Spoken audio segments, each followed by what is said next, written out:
anyways. So it is starting now. And in this, the other form of money is these are what? These are different forms of money. So one is currency, one is deposits with bank, and then we have check payments. Checks. A check is there. You can write an amount that you want to give to some person. You can write that person's name, and if you cross it, account payee, it means that it has to go in that person's account only. So by mistake, if someone drops that check and someone else finds it, he cannot make any use of it because the money will go to that account payee, to the person whose name is on the check, and if you have crossed it and written account payee there. If like in the question next, in the question here it says if Salim wants to withdraw 20,000 rupees, then he is not going to write Prem Kumar here. Salim, yes, Salim either is going to write self in place of Prem Kumar, or he will write his name. So if he writes self, it means that the bearer, the person who has the check, is going to get the money. What else did we study? We studied loan activities of banks. So we saw that banks, whatever deposits we keep with the bank, of all the money that the bank collects from different people, it keeps 15% of it in the form of cash. Rest of it, it gives as a loan to people. Right? Mara, are you with me? Yeah. Okay. So we saw two different types of credit situations. In one credit situation, we saw that Salim is a guy in the and he gets an order for making 3,000 pairs of shoes. So he doesn't have so much money to make 3,000 pairs and buy the raw material and leather and all for making the shoes. So what he does is that so we are just revising right now. We're not going too much into detail. Half of the chapter we finish in lecture 1. So we are just running through it. So 3,000 pairs, he didn't have enough money to buy the raw material for 3,000 pairs. So first he took some, leather uh, from the supplier of leather with the promise that he is going to pay him later. So the guy who is supplying leather, he gives him leather without charging him any money, because Salim has promised that he is going to pay him later. Secondly, he also, the guy who has given him the order, he tells him that please pay me for 1,000 pairs of shoes for right now, and I'm going to deliver all the 3,000 shoes in a month's time, and then you can pay me the rest. So like this, he took uh, leather without paying, and he also got payment for 1,000 pairs in advance. So this was a kind of a credit or loan that he took, and at the end of the month, he made good profit, and he returned whatever money he had taken from the trader. From the leather. He paid to the leather supplier, and he had to take loan for his working capital, as this is the working capital is, for buying stuff that he requires to process the order. What's the problem? It's okay. You can. Okay, so this is one credit situation in which Salim benefited, or he lost. I mean, he was it good for him or bad for him? Mara? Good for him. Yes. And the other situation is Swapna, where she's a small farmer and she has only 3 acres of land, and she wants to grow groundnuts. And for growing groundnuts, she takes a loan from a money lender, and the money lender gives her loan. But what happens is that her crop is hit by pests, and her crop fails, so she can't sell her crop and can't return the money that she had taken from the money lender. So later on, she had to sell off a part of her land, and she became even poorer by taking the loan. So these are the two situations that we talked about in the last chapter. And we at terms of credit, right? In the last class we came here. Terms of credit means that on what terms, what are the conditions that you can get the loan from, or if you are giving loan to someone, what are the conditions that you are going to put on that person? For example, if I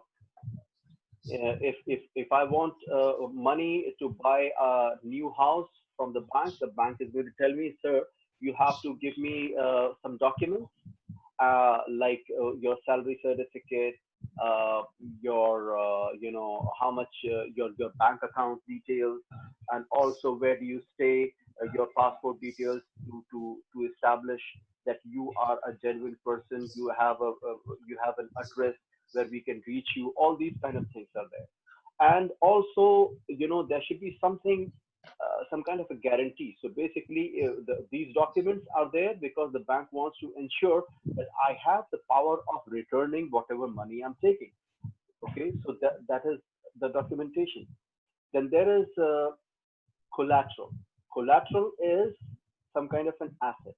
For example, if I'm taking money from someone, this guy can say, okay, my friend, I don't know you very well, but I'm willing to give you money because you are a good man, and I've known you for some time, but I'm not too sure whether you can return the money or not. So to be sure, I want to keep something valuable that you have until the time you repay. So in old times, and even now, people they have some gold, or they have something valuable like a bike, or maybe first for some property, a land or a house. They say, okay, fine. Here is all of this. In fact, a friend of mine, he had gone to Nainital. Okay, a friend of mine, he had gone to Nainital with his wife, and there he lost his money, his wallet. He was staying in a hotel, so he said, "Oh my God, I've lost the money. I can't pay you." And incidentally, he was carrying his bag with him, in which he had his degree. So the hotel guy said, "Okay, sir, whenever you come next, you can repay me, or when you reach back to your city, which is Lucknow, you can send money to me, and I will courier your degrees." He had his academic degrees with him, so he kept his degrees with him as a guarantee, as a collateral. Are you getting me, Myra? Hmm. So a collateral is an asset that a borrower owns, such as land, building, vehicle, livestock, deposits with bank. Okay, and use this as a guarantee to a lender until the loan is repaid. Okay, so you know what is a collateral?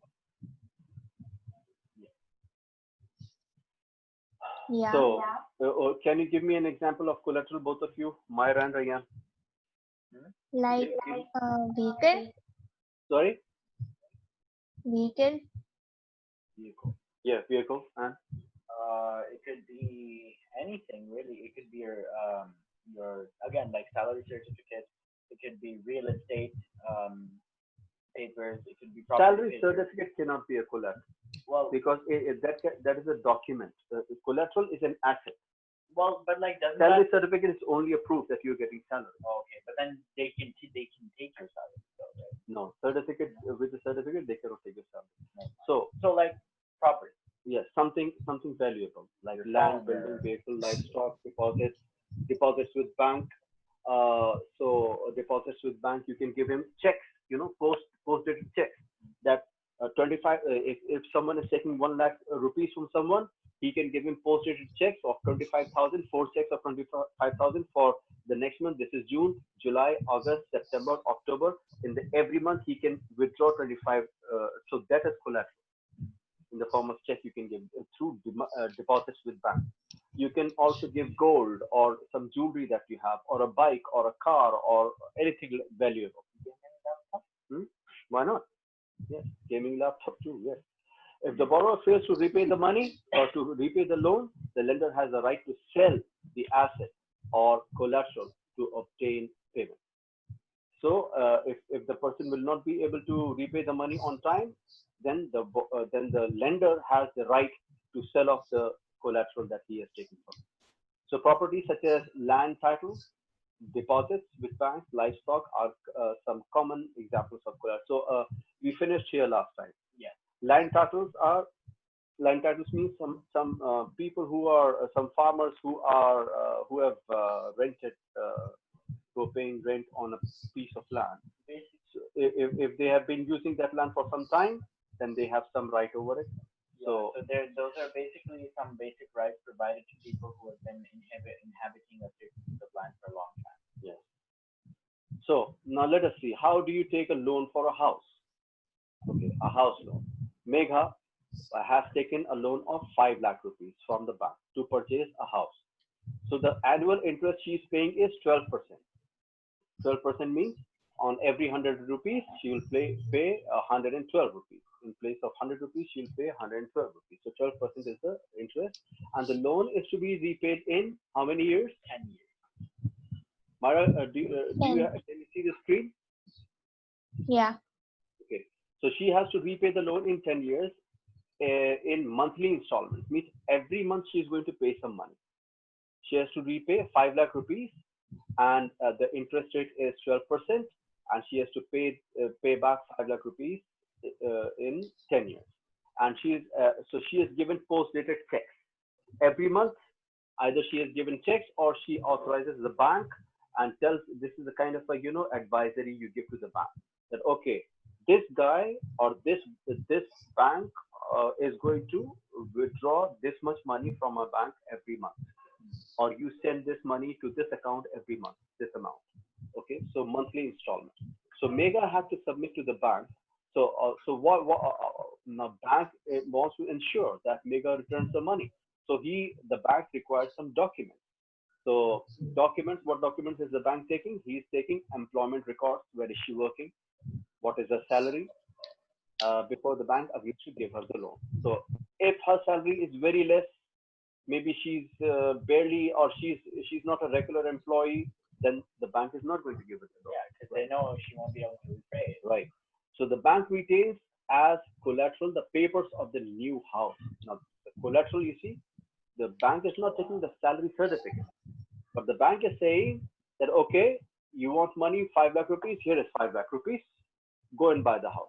But when you buy the house, bring the papers, the property papers, and the property papers will be with me as long as you do not repay the loan.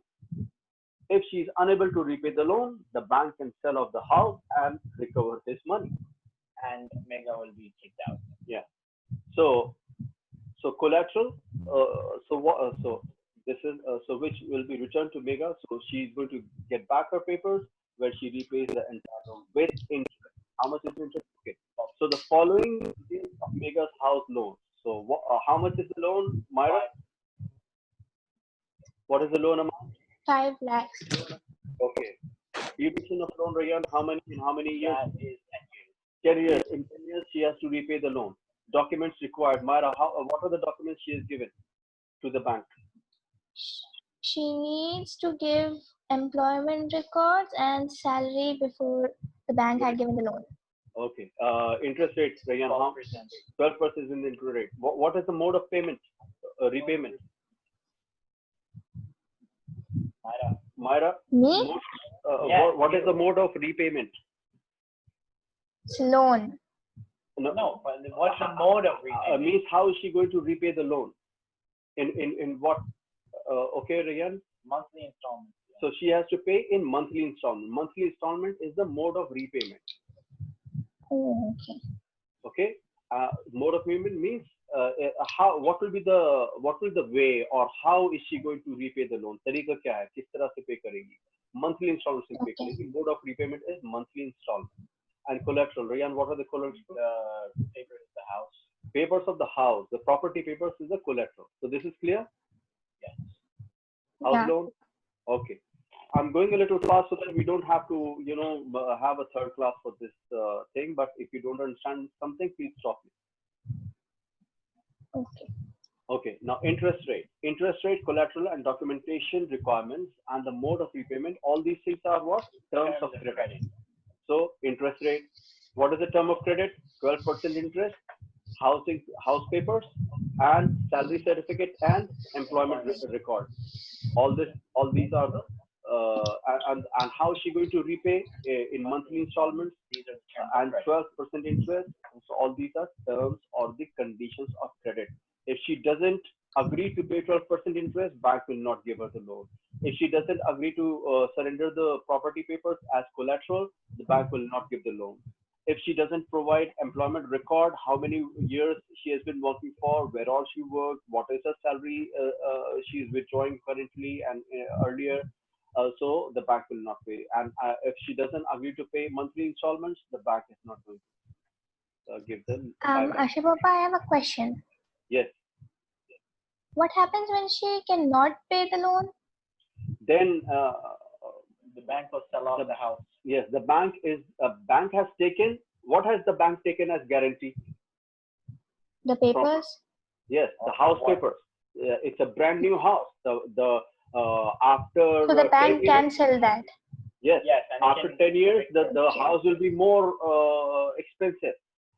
She has bought the house now for 5 lakh rupees. After 10 years, the value of that house will be maybe 8 lakh or 7 lakh.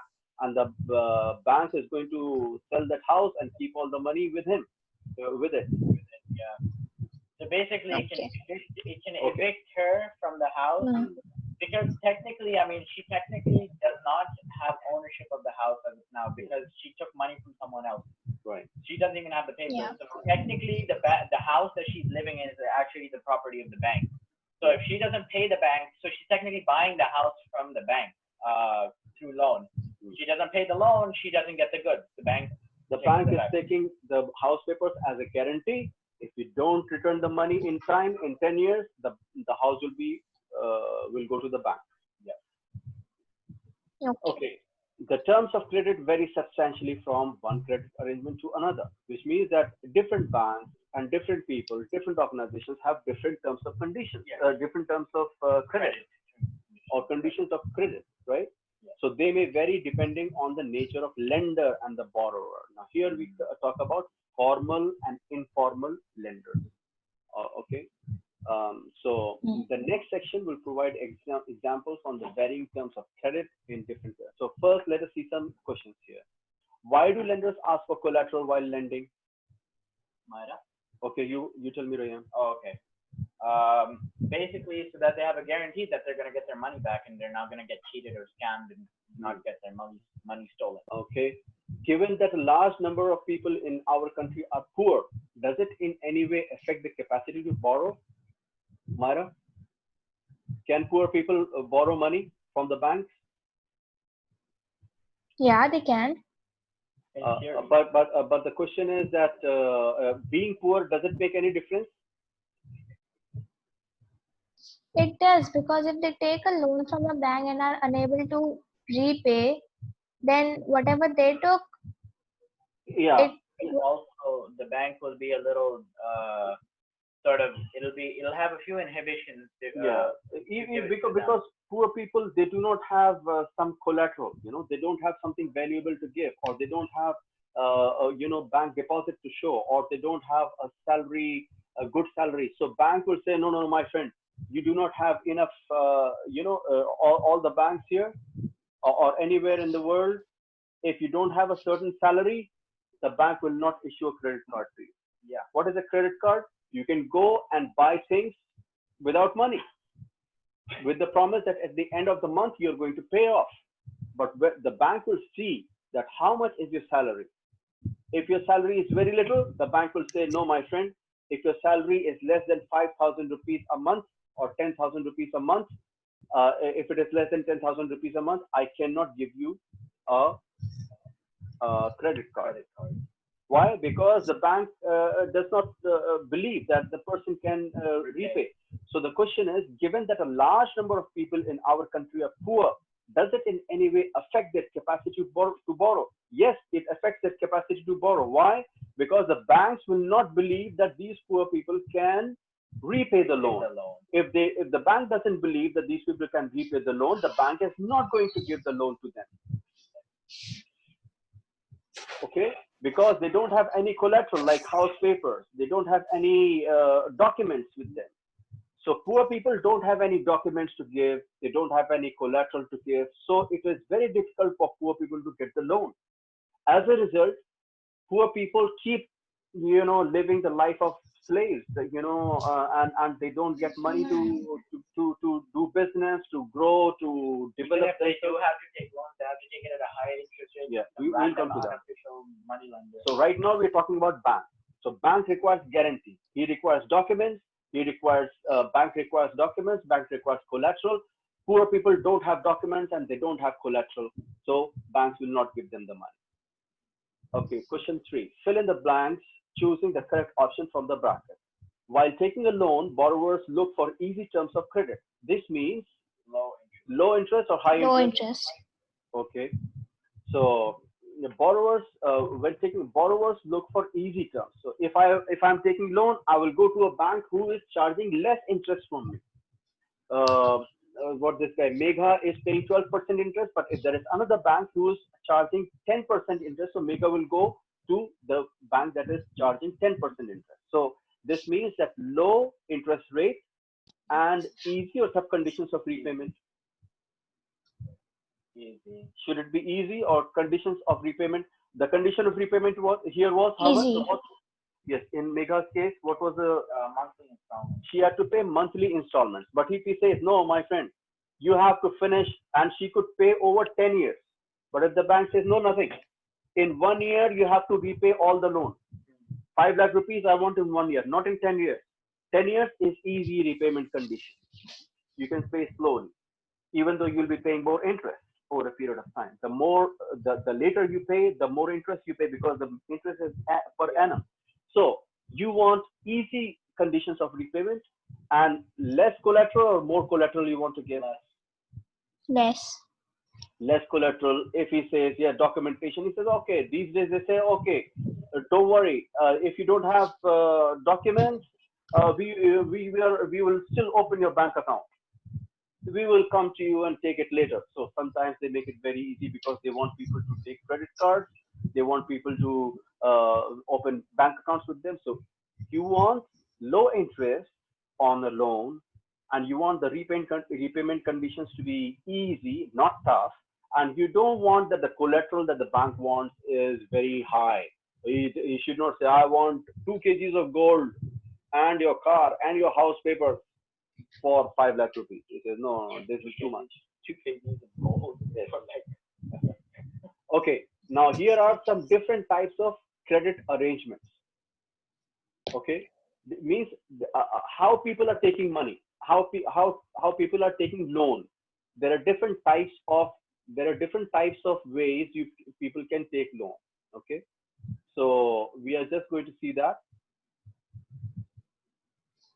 So here are 3 cases or 3 situations that they have shown. One is Shyamal, Arun, and Rama. These are 3 people who are taking loan for different purposes. We will see how they are taking loans in different situations. So Rohit and Ranjan, these are 2 students. They finished reading about the terms of credit in the class, like Myra and Rayan. And now Myra and Rayan are very eager to know the various credit arrangements. Are you guys eager to know? Yeah, get money, bro. Let's go. Yes. Money. Yes. So they are very eager to know the various credit arrangements that exist in their area. Once they know the arrangements, they will go and grab all the credit, a lot of loan, and then next year dad will come to know, oh my God, when did we get this so much of loan?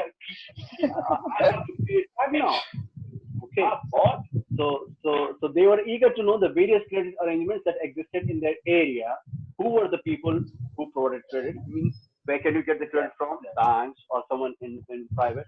Who were the borrowers? Who are the people who were taking loans from these people? And what were the terms of conditions? Collateral, documents, payment, repayment, mode of repayment, all these. Interest. Yes, interest. Very good. So they decided to talk to some people in their village. Oh, you are villagers. Okay. Okay. So read what they record. So they went around and recorded something. So on 15th of November 2019, we head directly for the field. They go into the kit and the field where most farmers and laborers would be working at this time of the day. The fields are planted with potato crops. आलू उगा रहे लोग खेत में काम कर रहे हैं. We first meet Shamal, a small farmer in Sonpur. So where have they gone? They have gone to Sonpur, right? Sonpur में एक small irrigated village में गए हैं. So Shamal भाई साहब क्या कर रहे हैं? Shamal tells us that every season, जब वो आलू उगाने जाता है, every season he needs loan for cultivation on his 1.5 acres of land. He has very little land, 1.5. So what was that lady earlier? The Swapna, she had Swapna had 3 acres. Double the amount of land. Yeah, he has even less than that, 1.5. He's a poor farmer, Shamal. He has 1.5 acres of land. And until few years back, he was borrowing money from village money lender. Money lender, he has money and he lends money to people and charges interest on that. And he's charging very high interest, 5% per month, which is 16% per annum. That's a lot. Yes. So for the last few years, Shamal has been borrowing from an agricultural trader. Now he does not borrow from village money lender. He borrows it from the agricultural trader. Agricultural trader, why? Because an agricultural trader, he knows that now is the time, season starting, and these are the equipment that are required. Sometimes he can give away some equipment, and he also puts a condition that if you're taking money from me, then you will sell the crop to me. In the beginning of the harvest, when you have a lot of crop, the supply is more. Okay, when the supply is more, then the prices are low, right? So he buys at low price and then sells it off after some time at high price and makes profit from there, and interest from the farmer, from Shamal. So all these are terms of credit. Yeah, Myra, are you with me? Yeah. So for the last few years, Shamal has, now he doesn't borrow it from the money lender. He goes to the agricultural trader in the village at an interest rate of 3% per month. So village money lender was giving him, charging 5%. This guy is charging 3%. Okay. Although that's still, still pretty high. 36%. 36%. Okay. So in the beginning of the cropping season, the trader supplies the farmer inputs on credit, which is to be repaid when the crops are ready for harvest. Okay. So what is he doing? He is supplying him, he is giving him farm inputs on credit. What are farm inputs? Like fertilizer, tools, equipment. Okay, Myra? Yeah. So he's not giving money. He's giving inputs on credit. He's giving seed and fertilizer, maybe a truck for some time. Okay, he's giving them supplies. He's giving supplies, and which is to be repaid when the crops are ready for harvest. So if he has given seeds, he has to pay the money for the seeds. Yeah. Okay, so he's making money there also. So, and he's also charging interest. Now, besides the interest charge on the loan, the trader also makes a farmer promise to sell the crop to him, right? So the farmer, Shamal has also to sell the crop to him. So this way, the trader can ensure that the money is repaid promptly. Okay. Yes. So how the money will be repaid promptly? Because he's going to be selling the crop to him, and then he can sell it at a higher profit. So he's going to get money back anyway. So all the crop comes to him, instead that he goes and sells somewhere else, and money, he collects the money, and Shamal spends the money somewhere else. So that risk is not there. Also, since the crop prices are low after the harvest, the trader is able to make a profit from buying the crop at a low price, okay, from the farmers, and then he will sell later at a higher price, making much more profit. Yes, making much more profit. Okay, so Myra, Shamal's case is clear to you? Ashok, but last paragraph thoda Okay. So, okay, do you see what is the interest that the agricultural trader is charging from Shamal? 3% per month. 3%, correct. So one, he is charging 3% interest on the loan, and he is also making Shamal make a promise that you will sell whatever crop you will grow to me. Only to me. He cannot go to the market and sell at the going rate. He will sell the crop to the agricultural trader at whatever the price the agricultural trader wants. So what happens is when the harvest is over, then you have a lot of crop. You have a lot of wheat or whatever, potato and this and that. We have sacks and bore bhare hain, bahut sara saman hai. So you want to sell all of it. Otherwise, after a week or month, or after a week or 10 days, it will decay. It will go bad. So you want to sell it off at low price even. So the agricultural trader said that, Mr. Shyamal, I'm ready to give you supplies and I'm ready to give you loan also at 3% interest. But the condition is that there are three conditions. Number one, you will pay for the supplies, you will pay for the seed and fertilizer and all the things I've given you. Number two, you will pay 3% interest on the money that I've given you. And number three, you will also sell all the crop to me. So when you will sell all the crop to me, I'm going to buy from you in the beginning of the season. The prices are low because everyone has wheat. All the farmers have. So the market is full of potato, full of onion, full of sabzi, full of wheat. So the prices are low at that time. So the trader is going to buy at low price and later on sell it at a higher price. Any question? Okay. Yeah. Basically, इसमें supply demand का होता है. Supply, whenever supply is high, then demand is low, then prices are low because nobody wants what you're selling, because not many people want what you're selling, but you have so much that you need to sell it off. So if you sell it at, say, like 10 rupees, nobody's willing to buy it because nobody wants it. Then you say, okay, I'll sell it at 5 rupees when nobody's buying. 2 rupees, 1 rupee, and then people start buying it. Therefore, the prices go down when supply is high and demand is low. But if you have low supply, like if you have only 13 computers you want to sell and you have 50 people who want to buy it, you're going to charge really high because all the people want to buy it and only those who can pay will buy it. So when demand is high and supply is low, then the prices Increase. higher. Okay. Yeah. So that's what's happening here. He is buying from the farmer when demand is low and supply is high, which means he is getting it at a low price because the farmer wants all of it gone. And then when there's low supply, when people are harvesting again, when there's no supply and a lot of people want the wheat and all those, all the crops, then he's selling it at much higher rates because everyone wants it. Therefore, he's getting a lot more money. So that's. So Myra, can you read this last sentence again and see if you understand everything? Just read it from here. Besides the interest charge. Okay, besides the interest charge on the loan, the trader also makes the farmers promise to sell the crop to him. This way, the trader can ensure that the money is repaid promptly.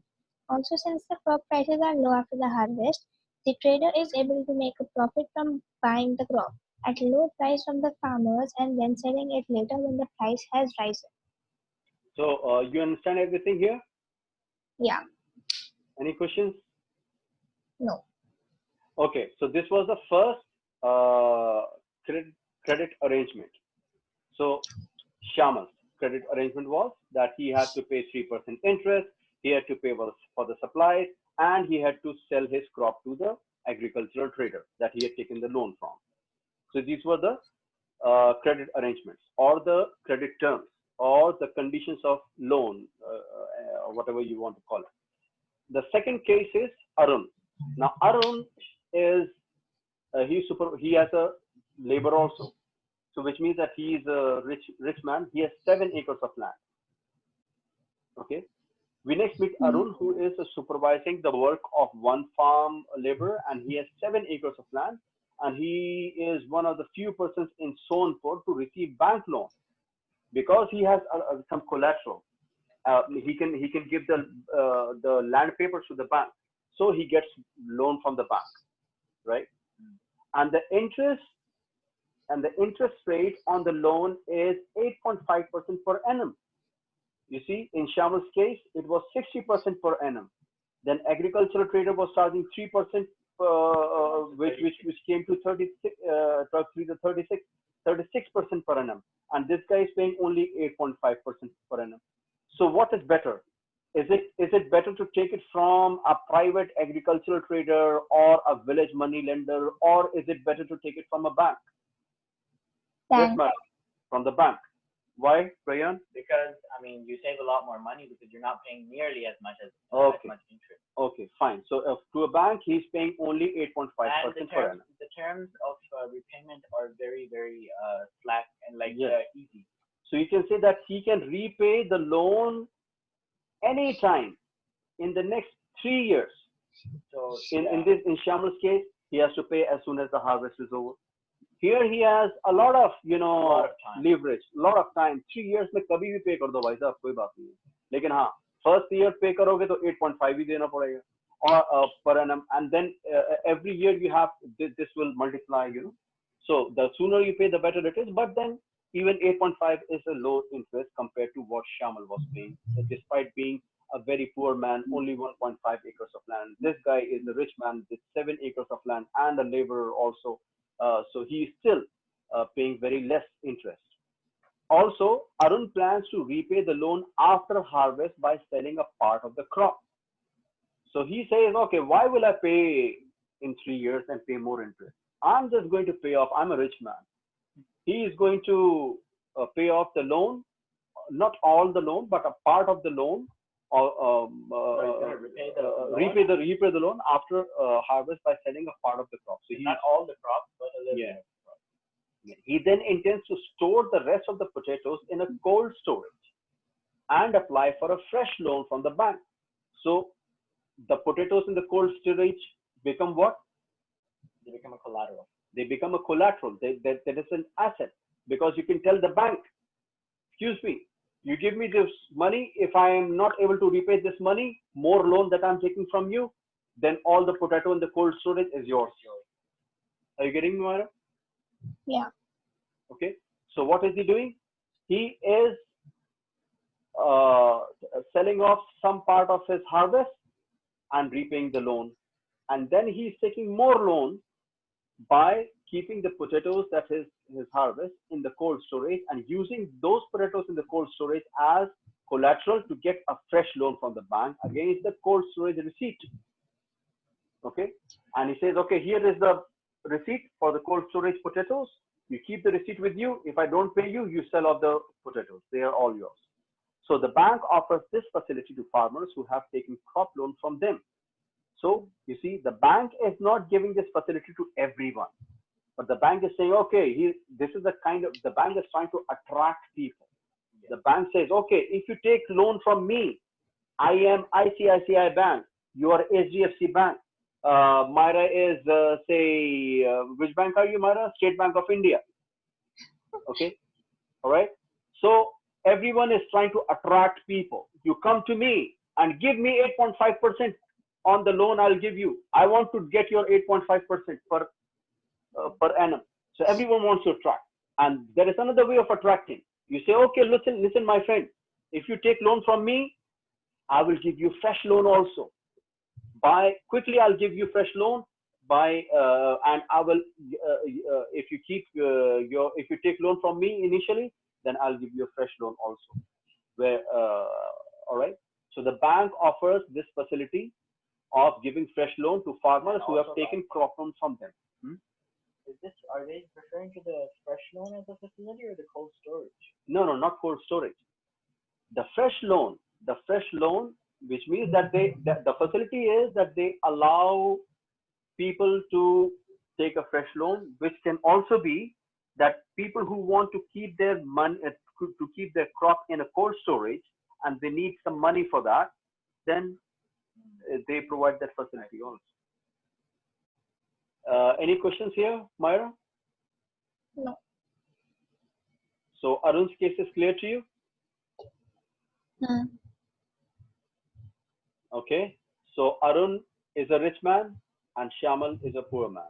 These are the two. Arun gets the loan from the bank and Shamal gets the loan from a village money lender earlier and then from agricultural credit. Now let us see Rama. Rama. Oh no, it's Rama. Rama is a man and Rama is a woman. So Rama is working in a neighboring field. She works as an agricultural laborer. What is she? She is an agricultural laborer. She doesn't have land. She is only a worker. And there are several months in the year when Rama has no work. and she needs money or credit to meet the daily expenses, right? So Rama doesn't do farming, and Rama, oh wow, you can pop these. I didn't know Okay, that's not that. Okay, so uh, uh, uh, Rama is Rama has any land, Myra? No. No. Does Rama have any land? She said no. Ah, okay, okay, fine. No, So she doesn't. she doesn't have. So she works in the field, and there are many months when there is no work in the field, so there is no money for her. So she has to depend on borrowing money from someone for her daily expenses. So what she does is expenses on sometimes when someone falls ill suddenly, or if someone is getting married, or there is some function in the family. Okay, so she has to take loan, right? So Rama, she depends on her employer, the person who gives her work, medium landowner in Sonpur for credit. Okay, so Rama has to depend on the person who gives her the employment. Rama has to depend on her employer, a medium landowner in Sonpur for credit. So landowner charges 5% interest per month, which is again 60% per annum, right? So Rama is paying 5% per month as interest to her employer, who is the medium landowner. And Rama repays the money by working on the landowner, working for the landowner. She is not repaying the cash. She's saying, okay, Babuji, I will work for you. I will work on your field, and whatever is my salary, you take that. Okay. So most of the time, Rama has to take a fresh loan before the previous loan has been repaid, right? So what happens is that she is continuously in debt. Yes. So at present, she owes the landowner 5,000 rupees. Though the landowner doesn't treat her well, she continues to work for him, since she can get loan from him when in need. So the working conditions are not good. She's paying a high interest, but she is in a trap. She can't do anything. She can't do anything. Yes, because she's not getting work anywhere else, and the landowner is charging her a lot of interest and all those things. So she, even though the treatment she's getting from the landowner or her employer is bad, but she cannot. She continues working for him. She can't Because she can get loan from him whenever she needs it. And Rama tells us that the only source of credit for the landless people in Sonpur are landowner employers. So whenever landless people who don't have land like Shamal or Arun, they have a lot of, Shamal has 1.5 acre land, Arun has 7 acre land. These people don't have any land. So what do whenever they need credit, whenever they need loan, where do they go? to people like Arun. So Yes, yes, to landowner employers. Like we saw, Arun was supervising the one land Labor. Yes. Yeah, one land labor. Okay. So this is clear to you? All the three cases are clear to you? Shyamal, Arun, and Rama. yes. Okay. Variety of credit arrangement. Okay, Myra, if it is very late for you there, you let me know. I will send you the. It is 11:45. So do you want to sleep? You can go. I will send you the recording of this. I will complete it with Rayan. Okay. If you want to go, you go, and I will send you the recording of this. Okay, then I'll leave. Bye. Okay. Okay. See ya. Bye. It's just like a game. Okay. So, loans from cooperatives. Cooperatives. What are cooperatives? So, banks, they give loan, or do you want a break as well? No, I'm fine. Okay. What time is it? No, we're good. It's 9:15. Okay. So loans from cooperatives. Now, what are cooperatives? Cooperatives are basically, people of same type of people, like farmers or people who sell milk. All these people, they get together and form an association. Yeah, a cooperative. Mm. So you've heard of Amul, Yeah. Amul milk, Amul dairy in India. It's a cooperative. It's one of the biggest brands of India, and it's a cooperative. So besides bank, the other major source of cheap credit in rural areas are cooperative societies or cooperatives. Cooperative or cooperative societies. What are cooperative societies or cooperatives? Members of a cooperative pool their resources for cooperation in certain areas. Okay, like farmers, whatever money they have, they are going to pool it. Communism. Oh, huh? Communism. Uh, In a sense. okay. So they're going to pool their resources together. Sometimes it is also, agriculture cooperatives are there, agriculture production cooperatives are there, where they pool in all the equipment, Yeah. okay, equipment and tools, so people can share those. So there are several types of cooperatives possible, such as farmers cooperatives, weavers cooperatives. So all the weavers will get together and they are going to buy equipment together, or I mean, they'll put their resources together and lend money or equipment for people to continue their work. Industrial workers cooperatives, etc. So Krishak cooperative functions in a village not very far away from Sonpur. Why do I have this? Wait, no. Wait. Hold on. Let me just push the. Okay, there we go. Okay. So, okay. So, Krishak cooperative functions in a village not very far away from Sonpur. It has 2,300 farmers as members. It accepts, so how many people are there in this cooperative? 2,300. 2,300 farmers. They are all members. It accepts deposits from its members. So 2,300 farmers are pooling in their deposits, whatever That's a money. lot. Yes. While these deposits, with these deposits as collateral, the cooperative has obtained a large loan from the bank. Now, a single farmer cannot have so much of money. And but when a lot of them get together, they get together some amount of money. With that as a guarantee, as a collateral, with that deposit as a collateral, the whole cooperative gets a bigger loan from the bank. And then that loan is distributed, or it is used for buying equipment or for helping people in, yes. So the cooperative has obtained a large loan from the bank. These funds are used to provide loans to members, right? So at the cooperative, there are some people who are in control. So they're going to give some loan to these farmers. And once these loans are repaid, another round of lending can take place. Okay, so the cycle goes on. They keep on collecting money. And so Krishak Cooperative provides loans for the purchase of agricultural equipments. Okay, implements, agricultural implements. Implements means equipment. Yes, agricultural equipment, loans for cultivation. When you, so sometimes you have to hire some workers. So for cultivation of land, or you have to hire some bulls and all that, so loans for, Maybe even a tractor or something. yes, and agricultural trade. Then you want to go and sell off, you need a truck to load your stuff in and go to the market and come back, all those things.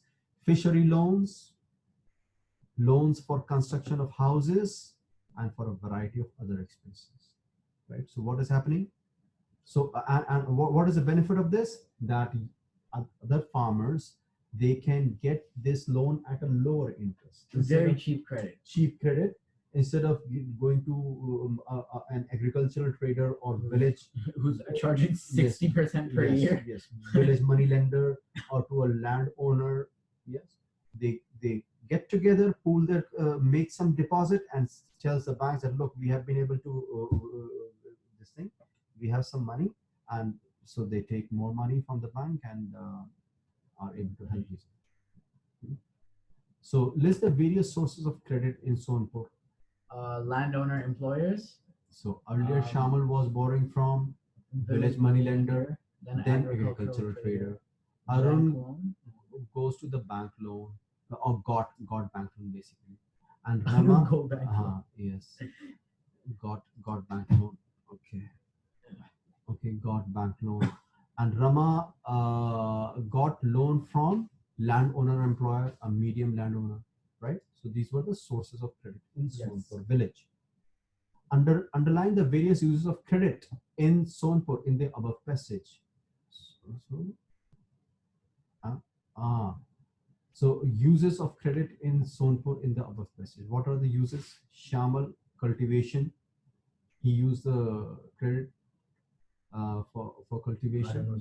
Arun cultivation. Rama, there are several months in the year when Rama has no work and needs credit to meet the daily expenses on sudden illness or function in the family are also met through loans.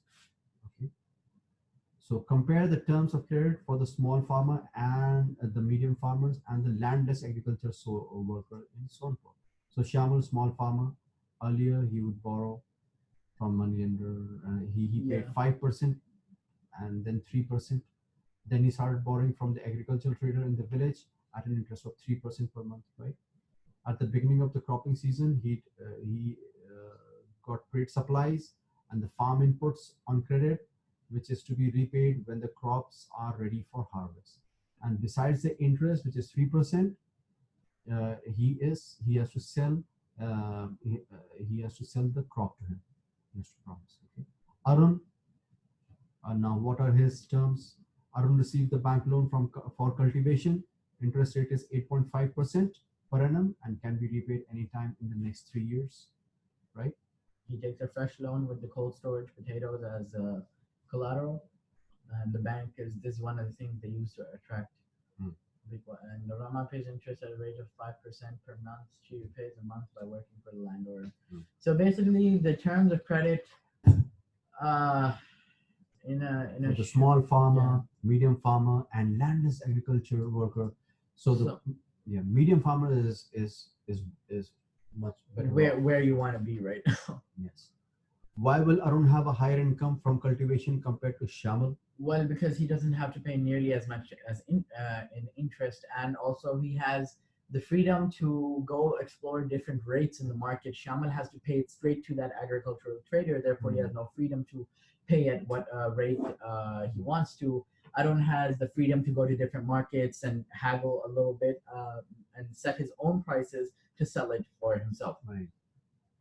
And he also can get fresh loan. Exactly. And Yes. Further, store his crop and sell it at when prices are higher. Yes.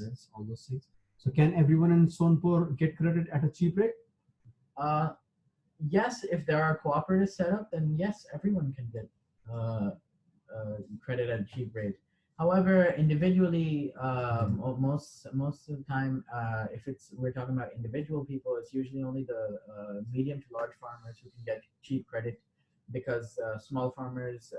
So basically, everyone cannot get. Yeah. The reason why Shamal could not get is because he doesn't have collateral or the landless worker, Rama, she cannot get. So everyone cannot get in Sonpur, right? Yeah, because there's no collateral there. Or no, sorry, cooperative there. Yeah. There's no cooperative. Therefore, only, I don't know, like medium and large farmers can get the loan from the bank, because the bank is like, yeah, you have collateral. So check the correct answer. Over the years, Rama's debt will rise. Arun is one of the few people in Sonpur to take a bank loan because other people in the village prefer to borrow from the moneylenders. Is that so? No. What else? Banks demand collateral, which everyone cannot provide because poor people don't have collateral. So option 2 is the correct option. Right. So he got the bank loan because banks demand collateral, which everyone cannot provide. And third option is interest rate on bank loan is same as the interest rate charged by the traders. It is not true. Okay, last one. Talk to some people to find out the credit arrangement that exists in your area. Record your conversation. Note the differences in the terms of credit across the period. All right. Now, last 2 topics: formal sector credit in India and self-help groups. Yes. These 2. So, have you done this in your class already? No, but we studied a little bit about self-help groups, I think, in 9th grade. Okay. So, formal sector credit in India. So, we have seen in the above example that people obtain loans from various sources. The various types of loans can be conventionally grouped as formal sector loans and informal sector loans. So what are the formal sector loans? These are banks and cooperatives. These are the formal sector. And informal sector are money lenders, traders, employers, relatives and friends. Relatives. These are all informal sector, nothing is formal. So in this graph, which is graph 1, you can see the various sources of credit to rural households in India. Is more credit coming from formal sector or informal sector? So let us see what are the different sources of credit. One, commercial banks are giving loans, right? Yes. Cooperative societies or cooperatives and banks are giving loans. Cooperative banks are also there. Government is also giving loan 1%. Non-institutional agencies, which is informal sector. Non-institutional means that these are not the money lenders, employers, traders, relatives, friends, and landlords are those persons who provide non-institutional credit. Agricultural credits given by these sources are called non-institutional credit. Right. Relatives and friends can give loan. Okay. Money lenders can give loan. Landlords can give loans, and other institutional agencies. What are these other institutional agencies? Cooperative credit societies, land development banks, commercial banks, regional rural banks, and the government. Okay. Or institutional agencies that provide loan. That's right. Or credit. Right. These are institutional agencies. So you see, informal sector has about 50%. Yeah, a little less than 50%. Yes. And the formal sector has around 60. Yes. So almost 50-50 it is. Yeah. Sources of credit per 1,000 of rural households in India in 2012. Yeah.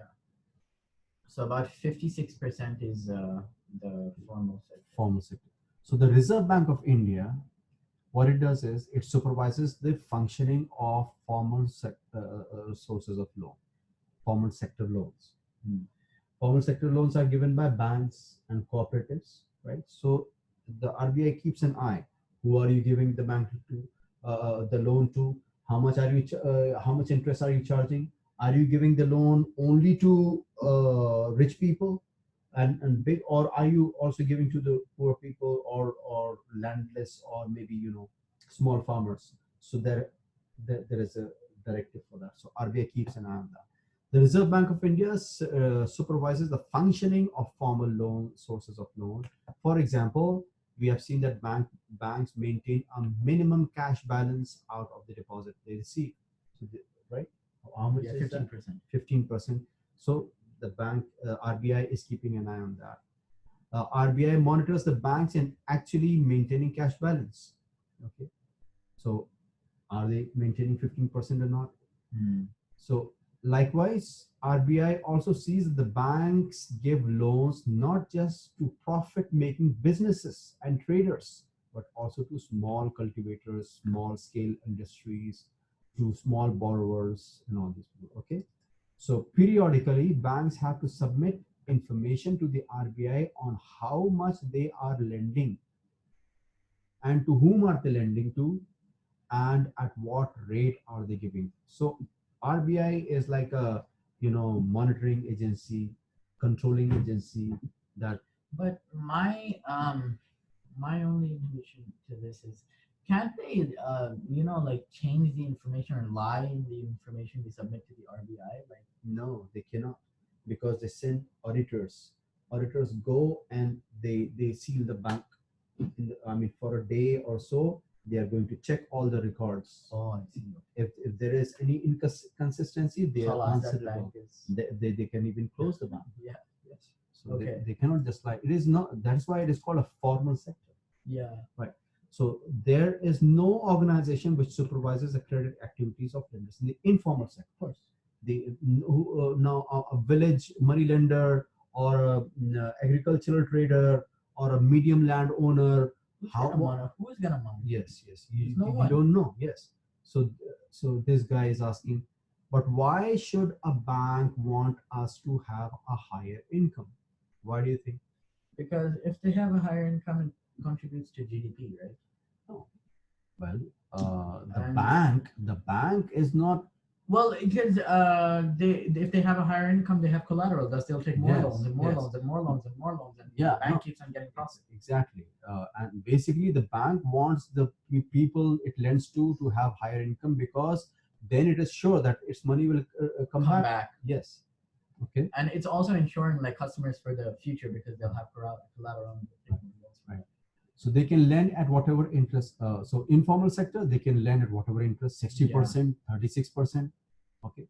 So there is no one to stop them from using unfair means to get their money back. Right. Compared to the formal lenders, okay, read on. Compared to the formal lenders, most of the informal lenders charge a much higher interest on loans. Thus, the cost to the borrower of informal loans is much higher. Higher costs of borrowing means a larger part of the earnings of the borrowers is used to repay the loan. Hence, borrowers have less income left for themselves, as we saw for Shamal and Sonpur. If you don't understand something, then I'll let you know. In certain cases, the high interest rate for borrowing can mean that the amount to be repaid is greater than the income of the borrower. This could lead to increasing debt, as we saw for Rama in Sonpur, and the debt trap. Also, people who might wish to start an enterprise by borrowing may not do so because of the high cost of borrowing. For these reasons, banks and cooperative societies need to lend more. yes, This- because the informal sector is charging a lot of interest, and there is no one to keep an eye or control their dealing. That is why the banks and cooperative societies need to give more loans to Small needy people, farmers and because needy they have some control rate of interest that they are charging, unlike the informal sector. Right. So this would lead to higher, if more people are getting loans from banks and cooperative societies, then what will happen? They will have higher incomes, because they will not end up paying a big part of their income as interest to informal sector lenders, right? So this would lead to higher incomes, and many people could then borrow cheaply for a variety of needs. They could grow crops, do business, set up small scale industries, etc., when they will have some money to themselves. Because in the informal sector, whatever money they make, it goes in the loan. They a have nothing lot left. of it, or almost all of it, they have goes barely to the repayment of the loan, and they have to take fresh loan. They are in a debt trap.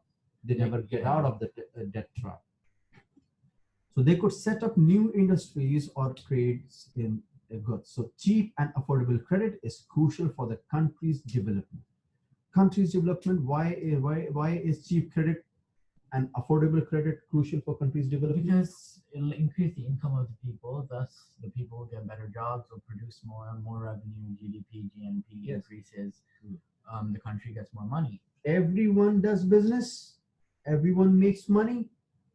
The business grows, and the country will develop. It's like in a family.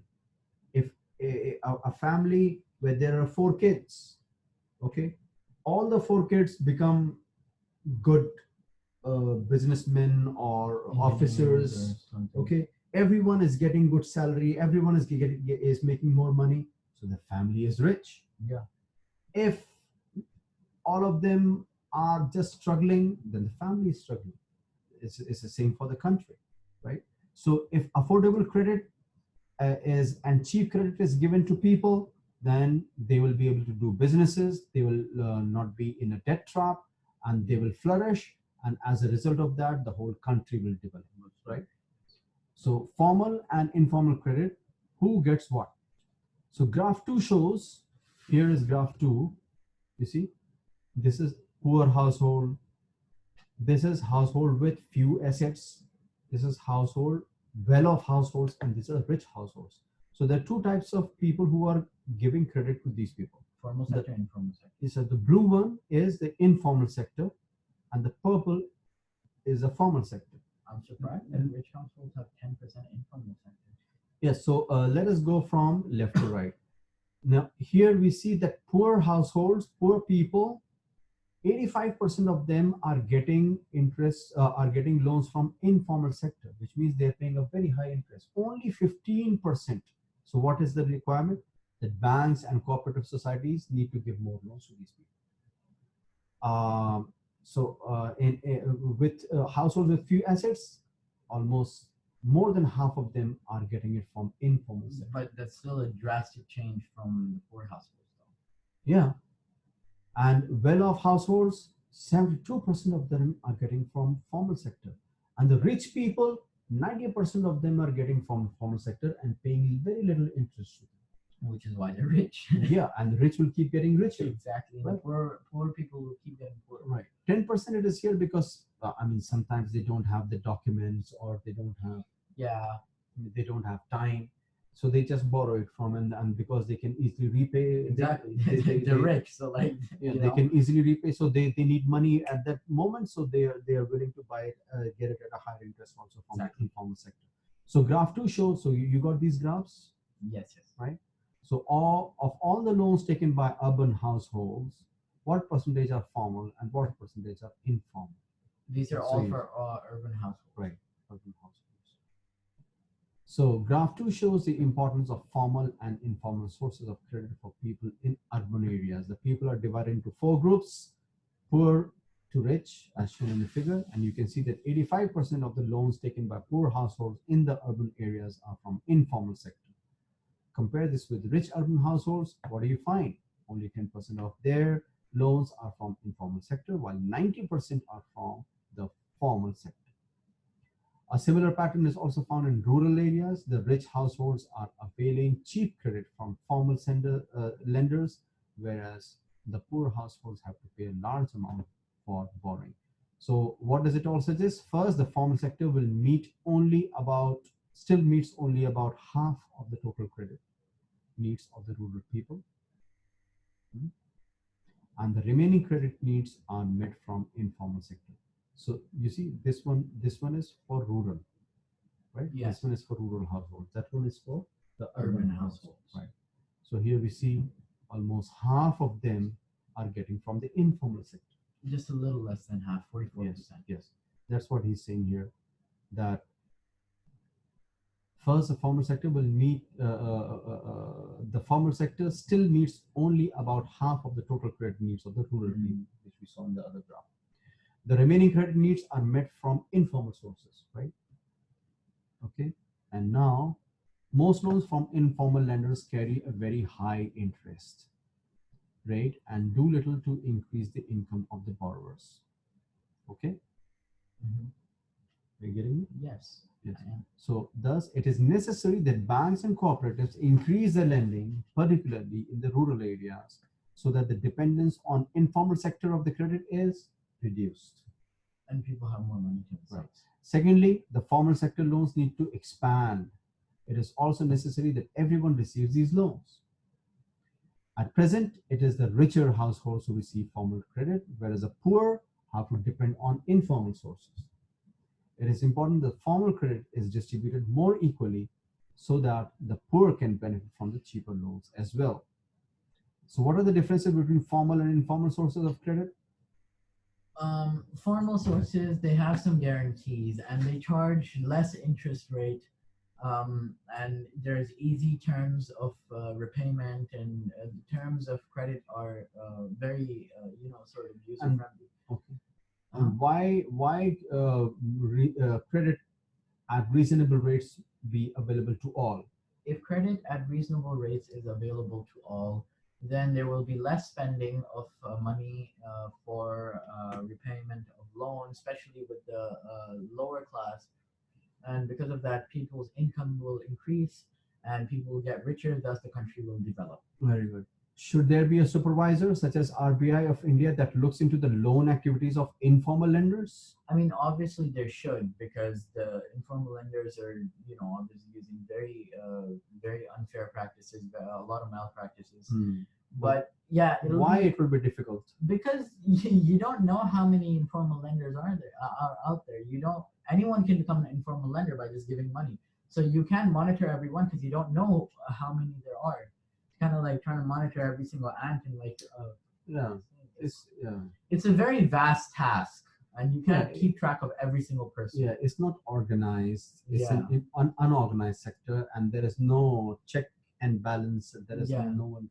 And why do you think that the share of formal sector credit is higher for the richer households compared to the poor households? Richer households, well, I mean, biggest thing is they have money, so the bank has a guarantee that it will Collateral. and even before it asks for a collateral, it already knows that they're rich, so it has sort of a peace of mind that it'll get its money back. These people will be able to repay, so therefore the bank, Even though people like Vijay Mallya and yeah, well, I mean, they have big companies, Kingfisher and the Kingfisher Airlines, and they get a lot of loan from banks, and banks give them because they feel that they have the money to give it back.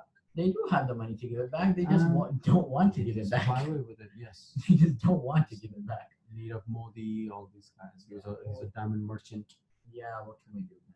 Okay. People are weird. So, self-help group for the poor. This is the last topic of this chapter. In the previous section, we have seen that poor households are still dependent on informal sources of credit, right? Why is it so? Because they do not have enough collateral or any guarantee. Therefore, the banks don't. Documentation, they don't Yeah, have. they don't have documentation either. Yes, read on. Banks are not present everywhere in rural India. Even when they're present, getting a loan from a bank is much more difficult than taking a loan from informal sources. Yes. Why is it more difficult? Because again, it comes back to collateral, and also and people who are in the informal sector, they know the local farmers, and then they can go and catch them and make them work on their fields, and although those are poor people, they don't. So there they just give loans on the face value of the person. Yeah. So getting a loan from a bank is much more difficult than taking a loan from informal sources. As we saw with Mega, bank loans require proper documentation and collateral.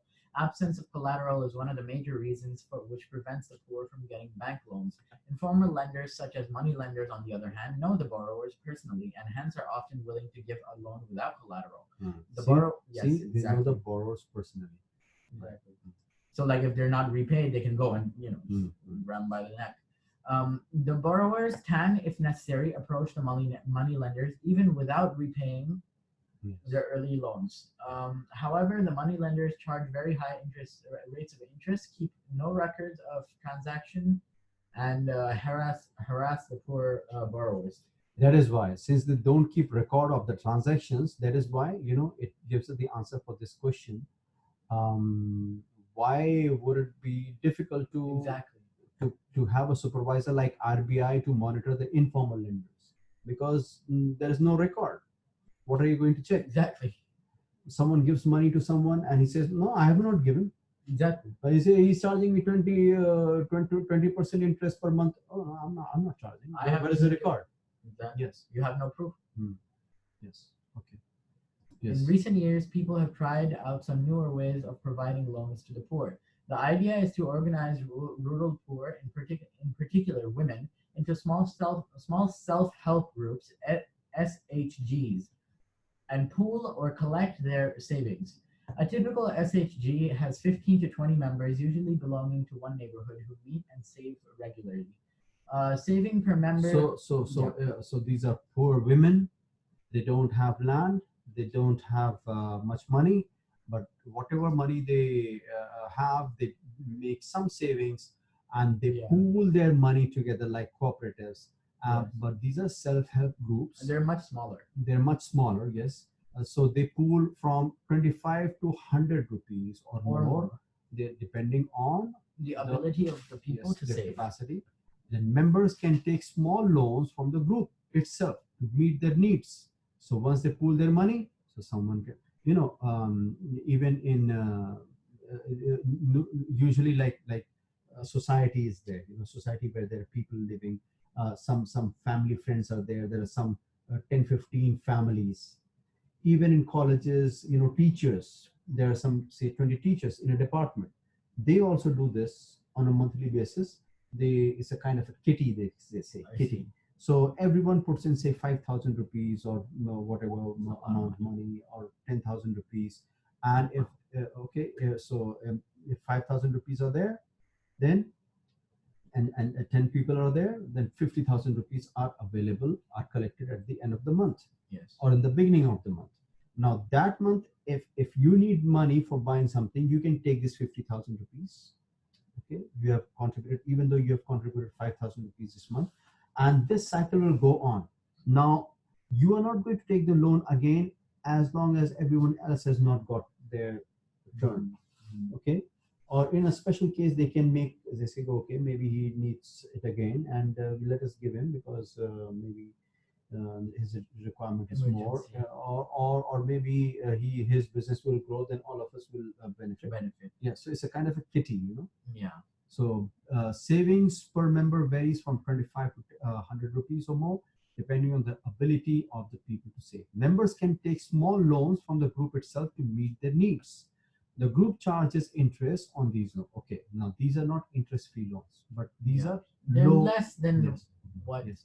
But it is still less than what the money lenders are charging. Yeah, I mean, money lenders are almost charging, you know, the exact same of what your the principal amount, 60%, almost 100%. Yes.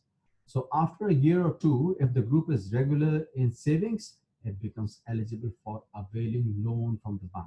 So after a few years, if they, you know, like in cooperative, they have some deposit, and the bank sees, okay, they have been maintaining a record, and people are judicious and they are fair, and everyone is responsible and pays back whatever he borrows. So okay, fine, this is a kind of a collateral, right? Yeah. And the banks can give loans to them. Now loan is sanctioned in the name of the group and is meant to create self-employment opportunities for the members. You see, this is a self-help group, these ladies in the so how are these self-help? Okay, they say self-help. This kind of a loan from the bank, it creates opportunities for self-employment. Okay, for instance, a small loan are provided to the members for releasing mortgage land. Okay, so mortgage is, you know, a money lender. You go take money and he says, okay, give me the land papers. And the person is not able to repay the loan, so he can take money from this group, self-help group, and go and release the mortgage land.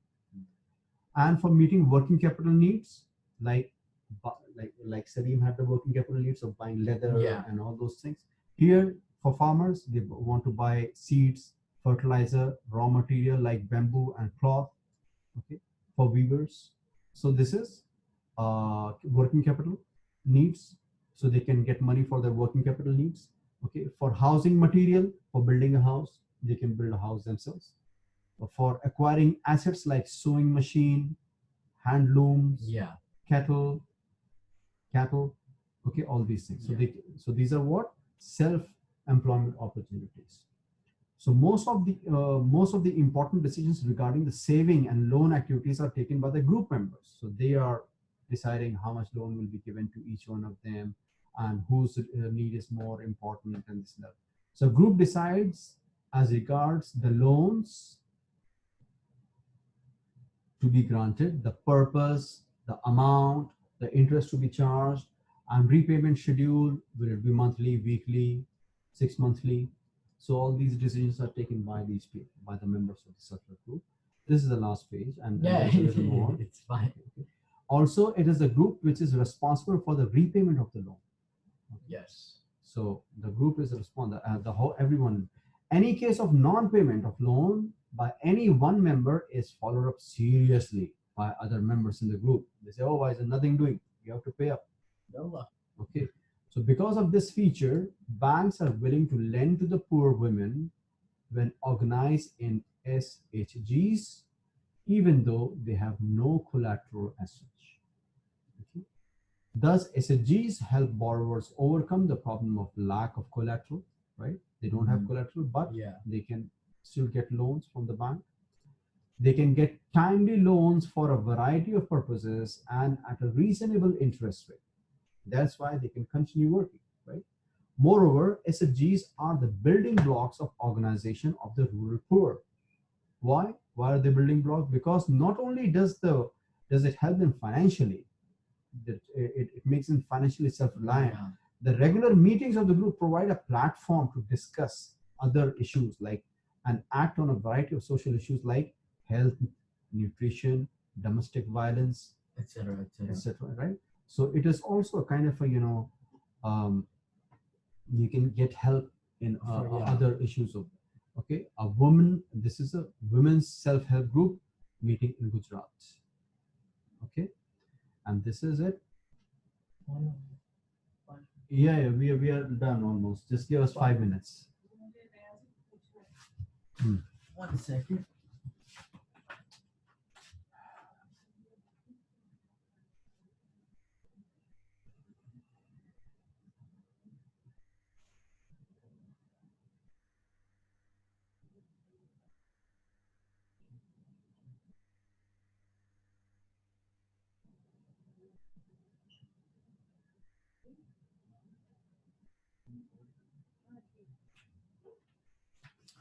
Okay, now here is a very good example of SHG, self-help group. It is the Grameen Bank of Bangladesh. Grameen means village. Okay, rural.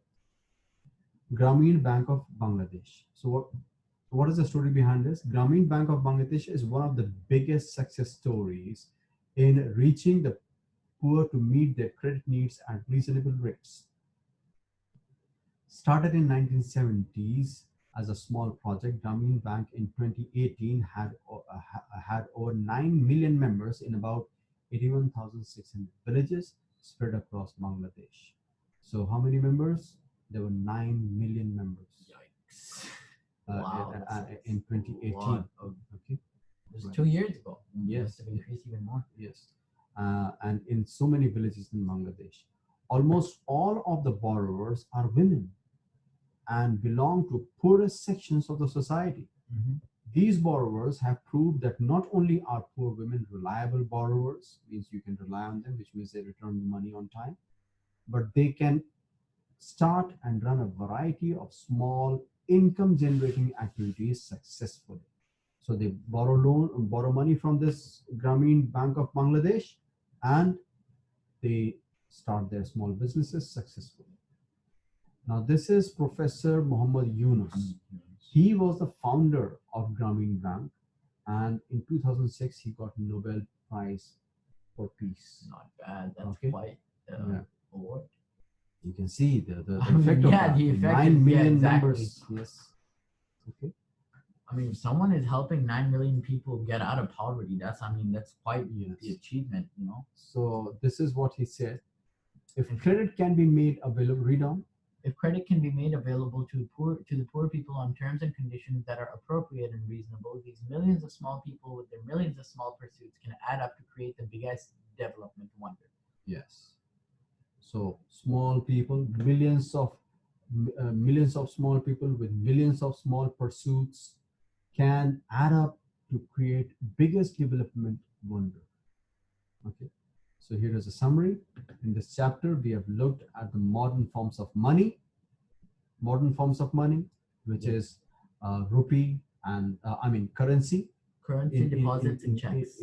Currency deposits and checks. And also bank deposits and credit, right? Credit is a form of money. I guess. It's a form of money. Yes. And how they are linked with the banking system. On one side are the depositors who keep their money in the banks. Let us check quickly what this chapter says in terms what was that? Forms of money. Yes. So forms of money. Two different credit situations. Go up. Loan activities and banks. Well, credit is not. Okay. Currency, deposits with banks, and check payments. These are the forms of money. Okay. Okay, and we are summing up. Yes. On one side are the depositors who keep their money in the banks, and on the other side are the borrowers who take loans from these banks. Economic activities require loans or credit. Credit, as we saw, can have a positive impact, or in certain situations make the borrower worse off. like Swapna It and depends Brahma. on where you're getting the credit from, right? Credit is available from a variety of sources. These can be either formal sources or informal sources. Yes. And the terms of credit vary substantially between formal and informal lenders. At present, it is the richer households who receive credit from formal sources, whereas the poor have to depend on the informal sources. And it is essential that the total formal sector credit increases so that the dependence on the more expensive informal credit becomes less, right? Yes. Also, the poor should get a much greater share of formal loans from banks, cooperative societies, etc. Both these steps are important for the development of the country and its people, right? Question. Yeah. These are questions which we can see later. Yes. Okay. Yes. Stop recording.